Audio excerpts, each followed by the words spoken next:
ఓం నమో భగవతే వాసుదేవాయ నమ. ఉపనిషత్ దర్శనం వచన పఠనం. అథర్వవేదాంతర్గత ఉపనిషత్తులలో 12వది రామరహస్యోపనిషత్. శ్లోకం: కైవల్య శ్రీస్వరూపేణ రాజమానం మహోవ్యహం ప్రతియోగి వినుర్ముక్తం శ్రీరామపదమాశ్రయే. ప్రథమోధ్యాయః.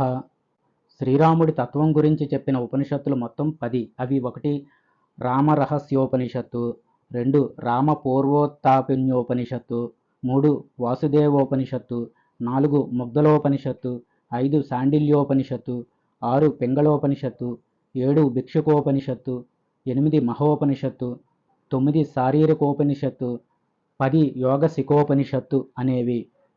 పూర్వం ఒకనాడు సనక సనందాది మహర్షులు, మరికొందరు మునీశ్వరులు, ప్రహ్లాదుడు లాంటి పరమ విష్ణు భక్తులు భక్త శిఖామణి హనుమంతుడి దగ్గరికి వెళ్ళి ఇలా చెప్పారు: వాయుపుత్ర, మహాబాహు, మహాబల, బ్రహ్మవాదులైన వారికి ఎలాంటి తత్వం ఉత్తమమైంది?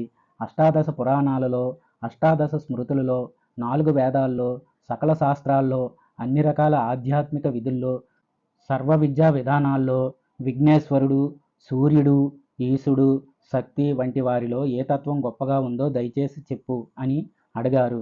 వారి మాటలు విని హనుమంతుడు ఇలా చెప్పటం ప్రారంభించాడు: ఓ వృషీశ్వరులారా, మహాతపస్సంపన్నులారా, విష్ణు భక్తులారా, నా మాటలు భవబంధాల్ని పోగొట్టేవి.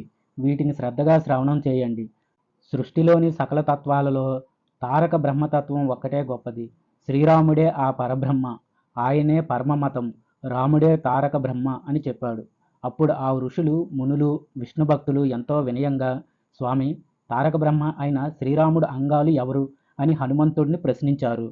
హనుమంతుడు ఇలా చెప్పటం ప్రారంభించాడు: ఋషులారా, తపస్సులారా, వాయుపుత్రుడినైన నేను, విఘ్నేశ్వరుడు, సరస్వతీదేవి, దుర్గాదేవి, క్షేత్రపాలకుడు, సూర్యచంద్రులు, నారాయణుడు, నరసింహుడు, వారాహుడు, వీరితో పాటు మాత్రాసహితులైన సీతాదేవి, లక్ష్మణుడు, శత్రుఘ్నుడు, భరతుడు, విభీషణుడు, సుగ్రీవుడు, అంగదుడు, జాంబవంతుడు అనేవారంతా శ్రీరాముడికి అంగాలు.